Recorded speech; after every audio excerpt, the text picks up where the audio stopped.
नमस्कार दोस्तों।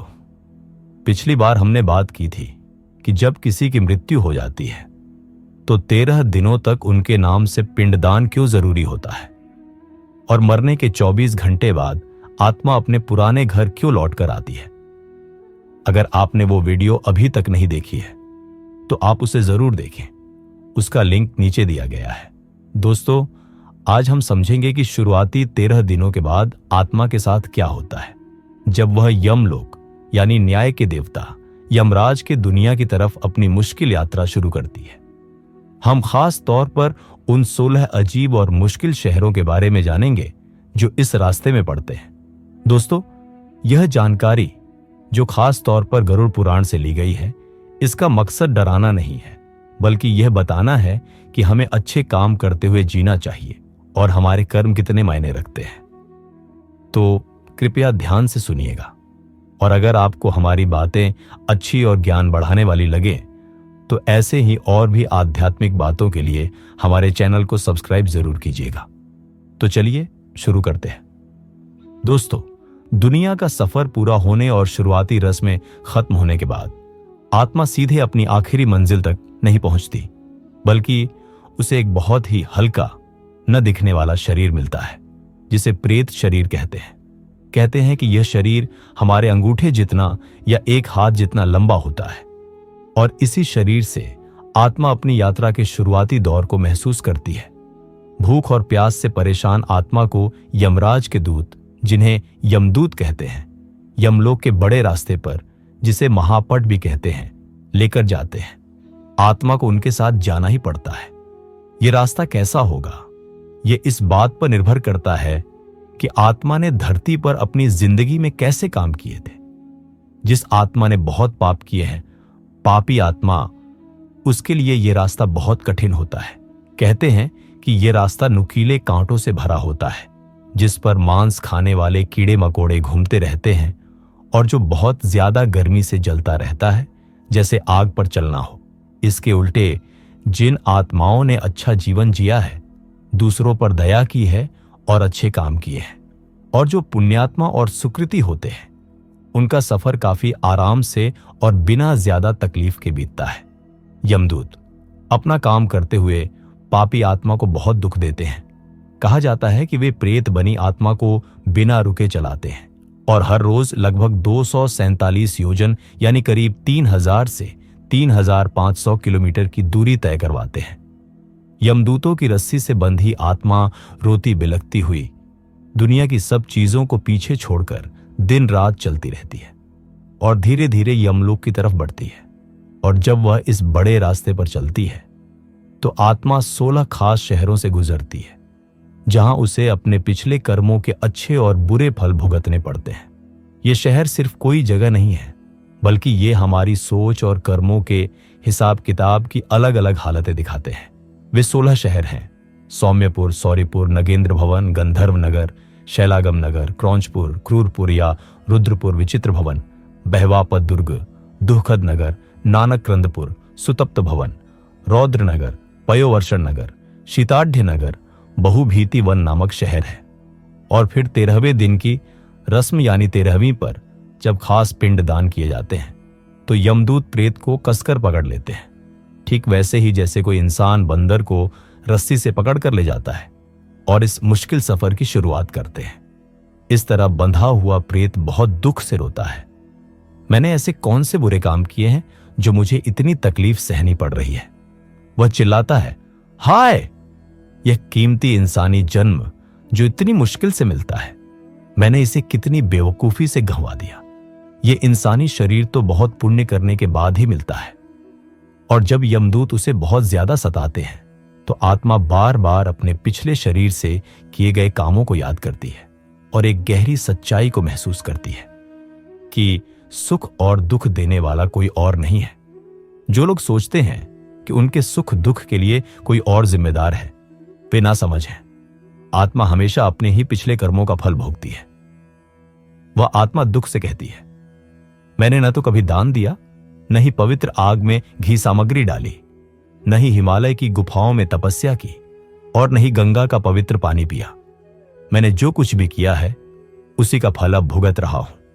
इसी तरह अगर आत्मा किसी ऐसी औरत की है जिसने अपने धर्म का पालन ठीक से नहीं किया तो वह भी रोती है।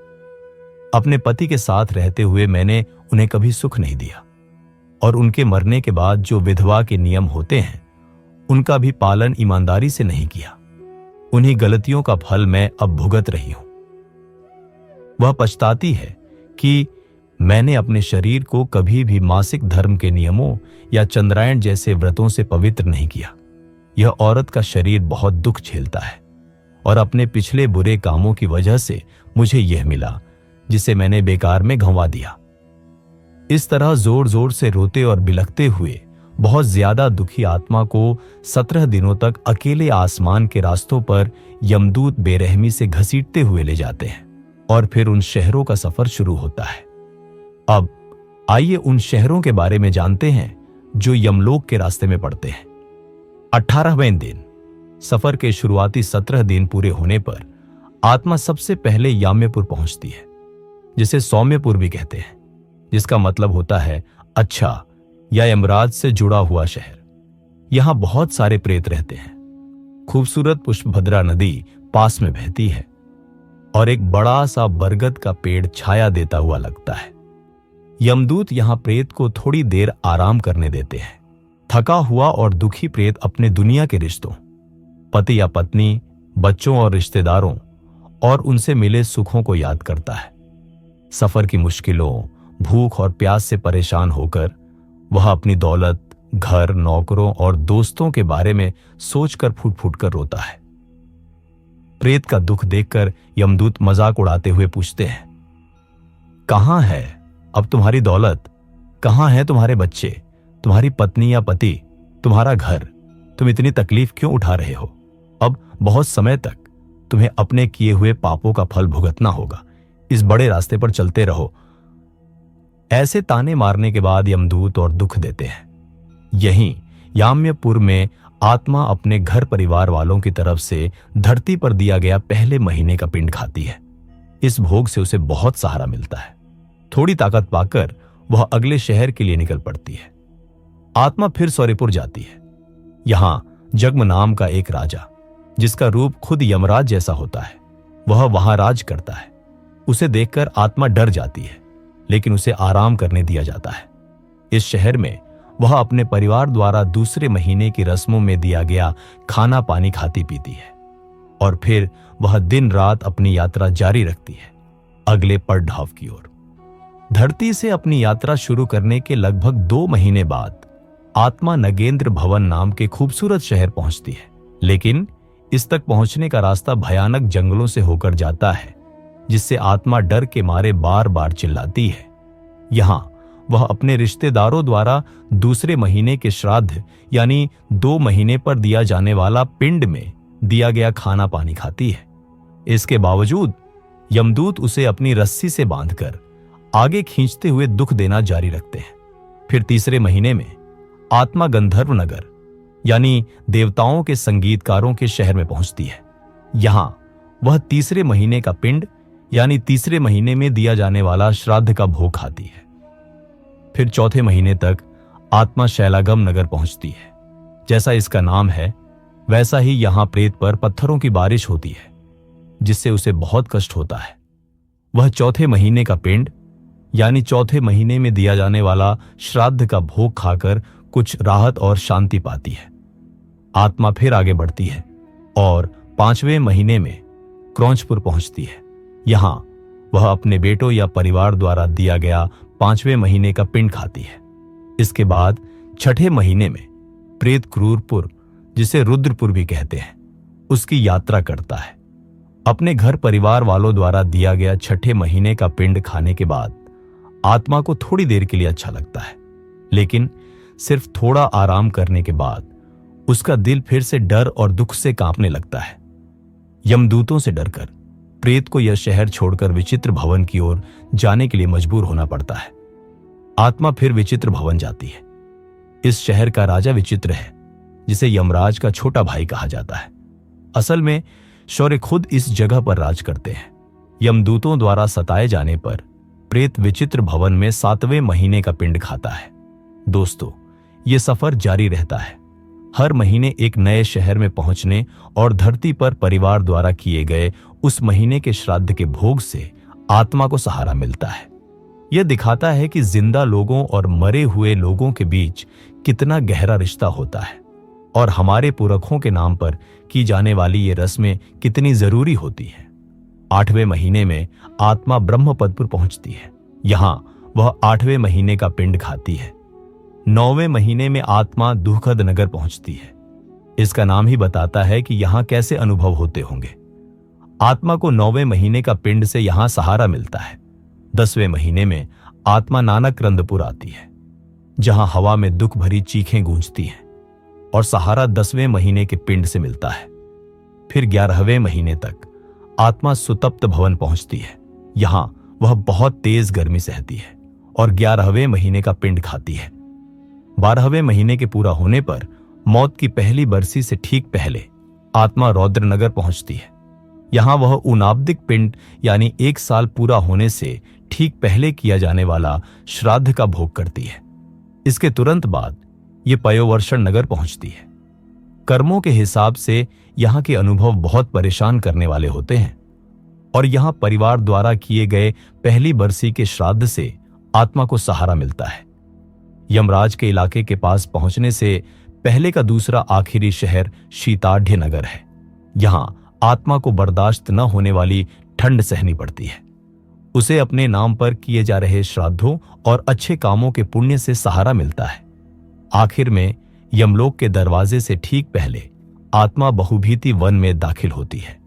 यह आखिरी डरावना रास्ता होता है जो भयानक नजारों और आवाजों से भरा होता है और आत्मा की हिम्मत की परीक्षा लेता है। सभी श्राद्धों का इकट्ठा हुआ पुण्य और अच्छे कर्मों के संस्कार आत्मा को इससे निकलने में मदद करते हैं।